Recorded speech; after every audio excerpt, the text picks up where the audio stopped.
শুরুতে আমরা এমন এক সময়কে দেখতে পাই যখন পৃথিবীতে পানির অনেক সংকট। পানি না থাকার কারণে পৃথিবীর যে অঞ্চলগুলো সবুজ শ্যামল ছিল সেগুলো এখন মরুভূমিতে পরিণত হয়েছে। অর্ধেকের চেয়েও বেশি মানুষ পানি শূন্যতার কারণে মারা গিয়েছে।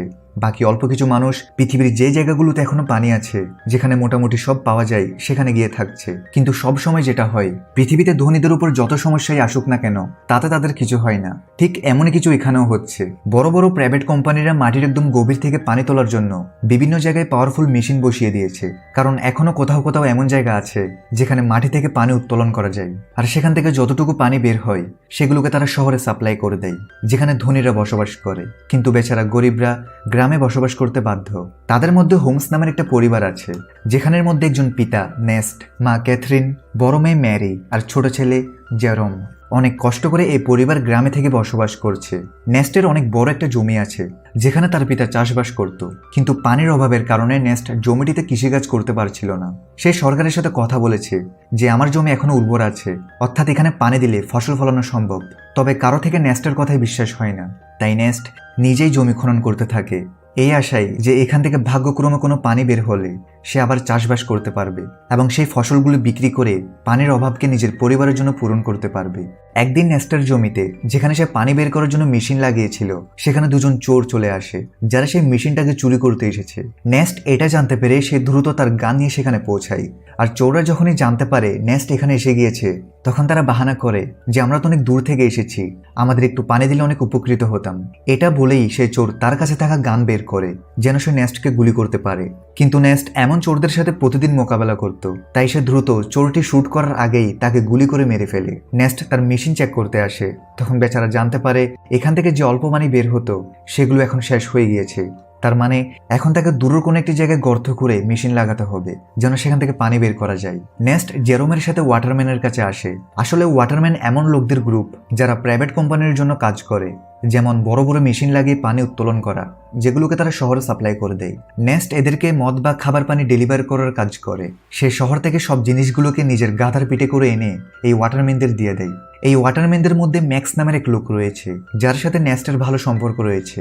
নেস্ট ম্যাক্সকে বলে, দেখো ভাই, তুমি এখানে বড় বড় মেশিন লাগিয়েছো, এখান থেকে কিছুটা দূরে আমার জমি রয়েছে যেখানে কিছুটা পানি বের হতো, কিন্তু তোমার এখানে বড় মেশিন বসানোর ফলে যে অল্প পানিগুলো আমার জমি পেত সেগুলো এখন বন্ধ হয়ে গিয়েছে। তুমি কি তোমার এই মেশিনের লাইন অন্য জায়গায় নিতে পারবে? ম্যাক্স বলে, এটা তো আমার কাজ না, তুমি কথা বলতে চাইলে আমাদের বসের সাথে বলতে পারো। নেস্ট জানতো বস তো তার কথা শুনবে না, তাই সে মন খারাপ করে জেরোমের সাথে ঘরে ফিরতে থাকে। কিন্তু কারো ভাগ্য যখন খারাপ হয়, তখন তার সাথে খারাপ কিছু হতে সময় লাগে না। এমনই নেস্টের সাথে হয়। আসার সময় তার গাধার পা একটা পাথরের সাথে বাড়ি খাওয়ার কারণে গাধাটি নিচে পড়ে যায়, যার কারণে তার একটি পা ভেঙে যায়। বেচারা গাধা পিপাসার কারণে এমনিতেও কষ্ট পাচ্ছে, আর এখন তো একটা পাও ভেঙে গেছে। তাই তার কষ্ট কমানোর জন্য নেস্ট তাকে সেখানেই মেরে ফেলে। নেস্টেরও কোনো উপায় ছিল না। এরপর সে একটি নিলাম ঘরে আসে, যেখানে পুরনো রোবটকে রিপেয়ার করে বিক্রি করা হয়। নেস্টও এমন একটা রোবটকে কিনতে এসেছিল যেন সে সামনে থেকে ডেলিভারির কাজগুলো করতে পারে। এখানে নিলামের মধ্যে ফ্ল্যাম নামের এক ছেলে রোবটের জন্য বিট করতে আসে, কিন্তু শেষ পর্যন্ত নেস্ট সেই রোবটটা পেয়ে যায়, যেটাতে নেস্ট আর জেরোম অনেক খুশি ছিল যে যাক, কোনো কাজের একটা জিনিস হাতে এসেছে। এরপর তারা হসপিটালে আসে, যেখানে ক্যাথরিন থাকে, যে কিনা কিছু সময় আগে একটা দুর্ঘটনার শিকার হয়েছিল, যার কারণে সে হাঁটতে পারছিল না। তাই হসপিটালে ওয়্যারের সাহায্যে ক্যাথরিনকে রাখা হয়েছে। ওয়্যার মানে যেগুলো ক্যাথরিনকে হাঁটতে সাহায্য করে। এখন যেহেতু নেস্টের কাছে এত টাকা নেই যে সে ওয়্যার টেকনোলজি ঘরে নিয়ে আসে, তাই সে এবং তার পরিবারের সবাই ক্যাথরিনকে হসপিটালে দেখতে আসে। এখন হসপিটাল থেকে বের হয়ে নেস্টের সাথে দেখা হয় রবি নামের এক ছেলের, যে নেস্টের ভালো বন্ধু ছিল। রবির থাকার কোনো ঘর ছিল না, সাথে সে মানসিকভাবে দুর্বল। তাই নেস্ট তার কাছে যেটুকু পানি ছিল সে রবি আর তার পরিবারকে সেগুলো দিয়ে দেয়, কারণ যদিও তার কাছে পানির অনেক অভাব, কিন্তু তার মন অনেক বড় ছিল। এখন নেস্ট সেখান থেকে যখনই ঘরে ফিরে আসে, তখন তার কাছে ফ্ল্যাম পৌঁছায় আর বলে, তোমার রোবটটা আমাকে একটু দাও, আমার কিছু গুরুত্বপূর্ণ কাজ আছে। তবে নেস্ট জানতো ফ্ল্যাম একটা বদমাশ ছেলে, সে রোবট ফিরিয়ে দেওয়ার সময় অনেক নাটক করবে। তাই নেস্ট রোবট দিতে সাফ মানা করে দেয়। সাথে এখানে বলে দিই ফ্ল্যামের সাথে নেস্টের মেয়ে ম্যারির চক্কর চলছে। নেস্ট অনেকবার ম্যারিকে বোঝায় যে সে যেন ফ্ল্যাম থেকে দূরে থাকে, সে ভালো ছেলে না। কিন্তু ম্যারি জীবনে কোনো ছ্যাঁকা না খাওয়ার কারণে সে নেস্টের কথায় রাজি হয় না, বরং সে ফ্ল্যামের কারণে তার পিতাকে ঘৃণা করে। এখন মা বাবার কথা না শোনার কারণে ম্যারির সাথে খারাপ কিছু ঘটতে চলেছে কিনা তা আমরা সামনে জানতে পারবো। এর পরের দিন নেস্ট আরেকটি জায়গায় গর্ত খুঁড়ছিল যেন সে সেখান থেকে পানি পায়, কিন্তু বড় মেশিনের পাইপলাইনের কারণে আশেপাশের সব এলাকা শুকিয়ে রয়েছে। তাই নেস্ট এখানেও নিরাশ হয়। নেস্ট গর্ত খোঁড়ার সময় সে জেরোমের সাথে কথা বলছিল। সে বলে, আমি যখন শহরে গিয়েছিলাম তখন সেখানে আমি একটা মেয়েকে দেখেছিলাম, যার চুল তো ছোট কিন্তু দেখতে খুব সুন্দর। এখন তুমি বড় হয়ে গিয়েছো, তুমি বলে তার সাথে তোমার ফিক্স করিয়ে দিই। না জানি এমন অবস্থায় আমরা আর কতদিন বেঁচে থাকতে পারবো, তাই আমাদের কাছে যত সময় আছে সেগুলোকে আমাদের ভালোভাবে কাটানো উচিত। আর এইভাবে নেস্ট আর তার ছেলে কথাবার্তি বলে ভালো সময় কাটায়। এরপর নেস্ট যখনই ঘরে আসে তখন ম্যারি বলে, আমার টাকা চাই বাবা, আমি ফ্লেমের সাথে যাচ্ছি, আমার এখানে দম বন্ধ হয়ে যাচ্ছে। নেস্ট বলে, দম বন্ধ হয়ে যাচ্ছে মানে? আমি ছোটকাল থেকে তোমাকে লালন পালন করেছি, তোমাকে সব দেওয়ার চেষ্টা করেছি, তবুও তুমি এমন কথা বলছো। কিন্তু ম্যারি তো উপর থেকে জবাব দেয়। সে বলে, আমার এখানে বাস করছি না, বরং সার্ভাইভ করছি, আমি এমন জীবন চাই না। নেস্টের লাখ বোঝানোর পরও যখন ম্যারি মানে না, তখন নেস্ট ম্যারিকে একটা রুমে বন্ধ করে জানালাতে প্যারেক মেরে দেয়, যেন সে ফ্লেমের সাথে দেখা করতে না পারে।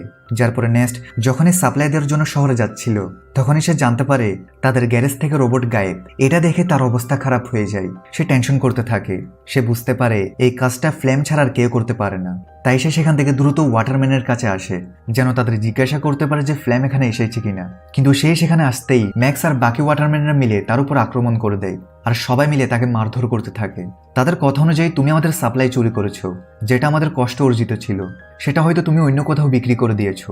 নেস্ট বলে, আর এটা কি বলছো তুমি? আমি তো নিজে জিজ্ঞেস করতে এসেছি যে ফ্লেম আমার রোবট এখানে নিয়ে এসেছে কিনা, কিন্তু উল্টো তোমরা আমাকেই মারছো। নেস্ট বুঝতে পারে অবশ্যই ফ্লেম নেস্টের বদলে সাপ্লাই নিয়ে নিয়েছে, আর সেটা ওয়াটারম্যানদের দেওয়ার বদলে চুরি করে অন্য কোথাও নিয়ে গিয়েছে। তাই নেস্ট যেমনি করে ওয়াটারম্যানদের থেকে নিজেকে ছাড়িয়ে ফ্লেমকে খুঁজতে থাকে। আর বেশ কিছুক্ষণ খোঁজার পর সে ফ্লেমকে পেয়ে যায়, এবং নেস্টের সন্দেহ সঠিক ছিল, ফ্লেমই সাপ্লাই চুরি করেছে, আর সেটা সে আরামে খাচ্ছিল। তাই নেস্ট গান পয়েন্ট করে ফ্লেমকে ভয় লাগায় আর তাকে ওয়াটারম্যানের কাছে নিয়ে যেতে থাকে, এটা বলার জন্য যে সাপ্লাই আমি নয় বরং ফ্লেম চুরি করেছে। কিন্তু হাঁটতে হাঁটতে তারা অনেক ক্লান্ত হয়ে যায়, বিশেষ করে নেস্ট, সাথে তার পানীয় শেষ হয়ে গিয়েছে। তাই ফ্লেম তাকে লোভ দেখায় যে আমি সাপ্লাই থেকে কিছু মদ খেয়ে ফেলেছিলাম, এখন অল্প কিছু মদ বাকি আছে, বলো তো আমরা সেগুলোকে অর্ধেক করে খেয়ে ফেলি, ওয়াটারম্যানের সর্বোচ্চ হয়তো আমাদের মারবে, কিন্তু যদি আমরা এখানে কিছু পান না করি তাহলে আমরা অবশ্যই মারা যাব। এটাতে নেস্ট রাজি হয়, কিন্তু যখনই সে ফ্লেমকে রশি থেকে মুক্ত করে তখন ফ্লেম তাকেই হামলা করে বসে। বেচারা নেস্ট আগে থেকে অনেক তৃষ্ণার্ত ছিল, আর এখন মার খাওয়ার কারণে তার অনেক রক্তক্ষরণ হতে থাকে। এরপরে ফ্লেম জোর করে সব মদগুলোকে নেস্টের মুখে ঢেলে দেয়, যেন ওয়াটারম্যান যখন তাকে দেখবে তখন তাদের বিশ্বাস হয়ে যায় যে নেস্টই সাপ্লাই চুরি করেছে, আর সেই তাদের মদ খেয়ে ফেলেছে। এছাড়াও ফ্লেম নেস্টকে মেরে মেরে রোবটের সাথেই বেঁধে দেয়, যেন সবাই বুঝতে পারে রোবট আউট অফ কন্ট্রোল হয়ে নেস্টকে আক্রমণ করেছে, যার ফলে তার মৃত্যু হয়ে যায়। আর এটাই হয়, বেচারা নেস্ট মারা যায়। আর সবার থেকে লাগছিল রোবটই নেস্টের প্রাণ নিয়েছে। এরপর দেখা যায় জেরোম তার পিতাকে হারানোর পর মন খারাপ করে বসে থাকে। সেই সব রাগ রোবটের উপর ঢেলে সেটাকে ভাঙার চেষ্টা করে, কারণ সে বিশ্বাস করছে রোবটই তার পিতার প্রাণ নিয়েছে। তখন ফ্লেম জেরোমকে এসে বলে, রোবট ভেঙে কি লাভ, এটা সামনে গিয়ে আমাদেরই কাজে আসবে, তাই এটাকে ভাঙিও না, চিন্তা করো না, আমি আছি তো, আমি তোমার পরিবারকে সামলাবো, তোমার ও ম্যারির ভালো খেয়াল রাখবো। এরপর দেখা যায় ফ্লেম ম্যাক্সের কাছে আসে আর বলে, আমি একটা পাইপের লাইন চাই, যেন এটার সাহায্যে আমি নেস্টের জমিতে চাষ করতে পারি। সে ম্যাক্সকে একটা ছুরি দেখিয়ে বলে, এই ছুরিটার কথা মনে আছে তো, সেদিন যখন তোমরা সাপ্লাইয়ের জন্য নেস্টের উপর হামলা করেছিলে তখন নেস্ট তোমার থেকে এই ছুরিটা নিয়ে ফেলেছিল, আর আমি এই ছুরিটা তার বডির পাশে পেয়েছি, যেখানে তোমার নামটাও লেখা আছে, সাথে সবাই জানে তোমার এবং তার সাথে লড়াই হয়েছিল। তাহলে আমি ভাবছিলাম কি আমি সবাইকে এটা বলে দিই যে লড়াইয়ের সময় ম্যাক্স যখন নেস্টকে মারতে পারেনি তখন সে পরে সুযোগ পেয়ে নেস্টকে মেরে দেয় আর দোষ দিয়ে দেয় রোবটের উপর। এটা শুনে ম্যাক্স ভয় পেয়ে যায় আর ফ্ল্যামের কথায় রাজি হয়ে কোম্পানি থেকে লুকিয়ে একটা সিক্রেট পাইপলাইন নেস্টের জমিতে দিয়ে দেয়, যার ফলে সেই জমিটি পানি পেতে শুরু করে। সবাই অনেক খুশি ছিল যে এখানে আবার চাষ হচ্ছে। ফ্ল্যাম প্রতিদিন লাঙ্গল চালায় যেন ফসল ফলাতে পারে, আর দেখতে দেখতে তার পরিশ্রমেরও ফল পাওয়া যায়, অর্থাৎ ক্ষেতের সব দিকে ফসল ফলতে শুরু করে, যেগুলো দেখে জেরোম আর বাকির অনেক খুশি ছিল। সাথে ফ্ল্যাম আর ম্যারির রিলেশনশিপ ছিল, যার পরে তাদের বিয়ে হয়ে যায়। বিয়ের পর ফ্ল্যাম অনেক খুশি ছিল আর সে ভাবছিল যে এই সব কিছু নেস্টের ছিল। আজ যদি সে বেঁচে থাকতো তাহলে না তো তার সাথে ম্যারির বিয়ে হতো আর না তো সে এই জমি পেত। নেস্টের মারা যাওয়ার পর সে সব কিছু নিজের করে নিয়েছে। কিছুদিন পর দেখা যায় ব্যাংক থেকে কিছু কর্মচারী আসে, যাদের কথা শুনে ফ্ল্যামের পায়ের তলার মাটি সরে যায়। ব্যাংকের কর্মচারীরা বলে যে জমিতে তোমার ফসল ফলেছে সেই জমিটাকে নেস্ট বন্ধক রেখেছিল, সেটা তো তোমার না, তাই এই জমিটা ব্যাংকের হলো, আর এখানে যে ফসল ফলেছে সেটাও ব্যাংকের কাছে যাবে। ফ্ল্যাম বলে, না, এই কথাটা তোমাদের ফসল ফলার আগে বলা উচিত ছিল, তুমি যদি প্রথমে বলে দিতে তাহলে আমি আরেকটি জমি দেখে নিতাম। কিন্তু ব্যাংকের কর্মকর্তারা তার কথা শোনে না আর বলে 1 সপ্তাহের ভেতর টাকা দিতে না পারলে এই জমিটাকে তুমি ভুলে যাও। এটা বলে তারা চলে যায়। ফ্ল্যাম অনেক চিন্তিত হয়ে পড়ে যে নেস্টো আমাকে বোকা বানিয়ে দিয়েছে, ভিখারি কোথাকার, জমিন পর্যন্ত বন্ধক রেখেছে, এখন টাকা কোথা থেকে আসবে। ফ্ল্যাম একটা পথ খুঁজে পায়, তা হচ্ছে তাদের রোবটকে বিক্রি করে দেওয়া। আর সে সেটাই করে। সে নেস্টের রোবটটিকে গাড়িতে তোলে আর জেরোমকে বলে আমি রোবটকে বিক্রি করতে যাচ্ছি, যেন এখান থেকে পাওয়া টাকাগুলো দিয়ে আমি ব্যাংকের ঋণ পরিশোধ করতে পারি। তবে ফ্ল্যাম তো কোনো ভালো ছেলে ছিল না। সে রবির কাছে আসে আর তাকে বলে তুমি আমার সাথে আসো, আমি তোমার জন্য খাবার পানির ব্যবস্থা করছি। এটা শুনে বেচারা রবি নিজের বাচ্চাকে নিয়ে ফ্লেমের সাথে চলে যায় আর তার স্ত্রীকে সেই জায়গায় রেখে যায়। কিন্তু ফ্লেম একটি সময় রবির বাচ্চাটাকে বেঁচে ফেলে, যেখান থেকে পাওয়া টাকাগুলো সে ব্যাংকে দিয়ে দিবে। এখন এটার খবর যখনই রবির কাছে আসে তখন সে ফ্লেমের সাথে ঝগড়া করতে থাকে। কিন্তু ফ্লেম যেখানে বাচ্চাটাকে বিক্রি করেছিল সেখানে ঝগড়া করার কোনো নিয়ম ছিল না, আর বাচ্চা বিক্রি হয়ে গিয়েছে মানে চুক্তি আর ভঙ্গ হবে না। তাই সে খারাপ লোকরা রবিকে গুলি করে মেরে ফেলে, সাথে তারা ফ্ল্যামকেও গুলি করার চেষ্টা করে, কারণ তাদের তো এতক্ষণ মনে হয়েছিল ফ্ল্যাম রবির পারমিশন নিয়েই তার বাচ্চাকে বিক্রি করেছে। ফ্ল্যাম কোনো মতে দৌড়ে সেখান থেকে প্রাণ নিয়ে বেঁচে ফিরে, সাথে সে রোবটটাকে সেখানেই ফেলে আসে, কারণ তাকে জেরোমকে তো বলতে হবে যে টাকা বাচ্চাকে বেঁচে নয় বরং রোবটকে বেঁচে এসেছে। নেক্সট এমনিতে তো ম্যারিকে ফ্লেমের সাথে যেতে মানা করেনি। যাই হোক, এরপর দেখা যায় ব্যাংকের ঋণ পরিশোধ করার পর ফ্ল্যাম জমিটি আবার পেয়ে যায়। ওদিকে রোবটটি হেঁটে হেঁটে তার আসল মালিকের কাছে যেতে থাকে, কারণ যখন সে বদমাশরা ফ্ল্যামকে শুট করছিল তখন কিছু গুলি রোবটটি থেকেও লেগে যায়, যেটাতে রোবটের ডিফল্ট সেটিং অন হয়ে যায়। আর এই জন্যই সে তার অরিজিনাল অনারের কাছে যেতে থাকে, যে কিনা শহরে থাকে। অনারের নাম হচ্ছে ক্যালভিন। সে যখনই রোবটটিকে দেখে তখন সে অবাক হয়ে যায়, যেটি কার রোবট আবার ফিরে এসেছে। রোবটের গায়ে নেস্টের নাম লেখা ছিল, তাই ক্যালভিন রেডিওর সাহায্যে নেস্টের সাথে যোগাযোগ করার চেষ্টা করে যেন সে এখানে এসে নিজের রোবটকে নিয়ে যায়। কিন্তু জেরোম যখনই রেডিওকে অন করে তখন সে অবাক হয়ে যায় যে ফ্ল্যাম তো বলেছিল সে রোবটকে বিক্রি করে দিয়েছে, এখন এই ক্যালভিন নামের লোকটা বলছে রোবট তার কাছে। তাই সে ডিসাইড করে ক্যালভিন যখন রোবট ফিরিয়ে দিতে চায় তাহলে তো ভালো, জেরোম সেটা নিজে গিয়ে নিয়ে আসবে। সেদিন জেরোম রবির ওয়াইফকে দেখতে পাই, যে কিনা রবি ও তার বাচ্চা ফিরে না আসায় হতবাক হয়ে আছে। এখন সে একটা পুতুল নিয়ে তার বাচ্চা ফিরে আসার অপেক্ষা করছে। ফ্ল্যাম এসে তাকে সেখান থেকে নিয়ে যায়। এই জিনিসটা দেখে জেরোমের সন্দেহ হয় কিছু একটা তো হয়েছে যেটা ফ্ল্যাম লুকাচ্ছে। যাই হোক, এর পরের দিন সে শহরে যাওয়ার উদ্দেশ্যে বেরিয়ে পড়ে। তবে শহরের বর্ডারে তার বয়স 18 বছরের নিচে হওয়ার কারণে গার্ডরা তাকে শহরে যেতে দেয় না। তখনই সেখানে একটা মেয়ে আসে যার নাম আনা, যে কিনা এখানে গোপনে মানুষদের পাচার করার কাজ করছে। তাই সে জেরোমকে বলে আমার সাথে চলো, আমি তোমাকে শহরে পাঠাতে পারবো, সেটাও কম টাকায়। জেরোম যখনই আনাকে দেখে তখন সে অবাক হয়ে যায়, কারণ আনা হুবহু সেই রকম যেমনটা নেস্ট তাকে সেই ছোট চুলওয়ালা মেয়েটির ব্যাপারে বলেছিল, অর্থাৎ এটাই সেই মেয়ে। জেরোম তাকে নেস্টের ব্যাপারে জিজ্ঞেস করে, কিন্তু আনা তো নেস্টকে চিনে না, তাই জেরোম আর কিছু বলে না। এরপর আনা জেরোমকে শহরের দিকে যাওয়া মালবাহী গাড়িতে লুকিয়ে বসিয়ে দেয়, যেটার সাহায্যে জেরোম অবশেষে শহরে পৌঁছে যায়। এখন শহরে আসার পর সে ক্যালভিনের সাথে দেখা করে, যে কিনা তাকে তার রোবট ফিরিয়ে দেয়। রোবটের গায়ে যে গুলিগুলো লেগেছিল সেটাও ক্যালভিন রিপেয়ার করে ফেলেছে, সাথে সে রোবটের সেটিং ঠিক করে দিয়েছে। কিন্তু জেরোম যখনই রোবটকে মন দিয়ে দেখে তখন সে জানতে পারে এটাতে ক্যামেরা আছে, যেটা লেজার লাইটের মতো ভিডিও রেকর্ড করে। ভিডিওগুলো তেমন পরিষ্কার তো না, কিন্তু এটুকু পরিষ্কার ছিল যে সেটাকে দেখা যায়। তখন সেই ভিডিওগুলোতে জেরোম তার পিতা নেস্টের সাথে কাটানো মুহূর্তগুলো দেখতে থাকে। এই ভিডিওগুলোতে সেই ভিডিওটাও ছিল যখন ফ্লেম নেস্টকে মেরেছিল, যার পরে সে রোবটের সাথে তাকে বেঁধে দেয়। এখন এগুলো দেখে জেরোম প্রচন্ড অবাক হয়ে যায়। সে সত্যিটা জানতে পেরেছে যে তার পিতা কোনো অ্যাক্সিডেন্টে মারা যায়নি। জেরোম রোবটটাকে ঘরে নিয়ে আসে, কিন্তু ঘরে আসতেই সে ফ্লেমকে এটা বলে না যে সে সত্যিটা জেনে গিয়েছে, কারণ ম্যারি যদি জানতে পারে এসব কিছু ফ্লেম করেছিল তাহলে সেগুলো সহ্য করতে পারবে না।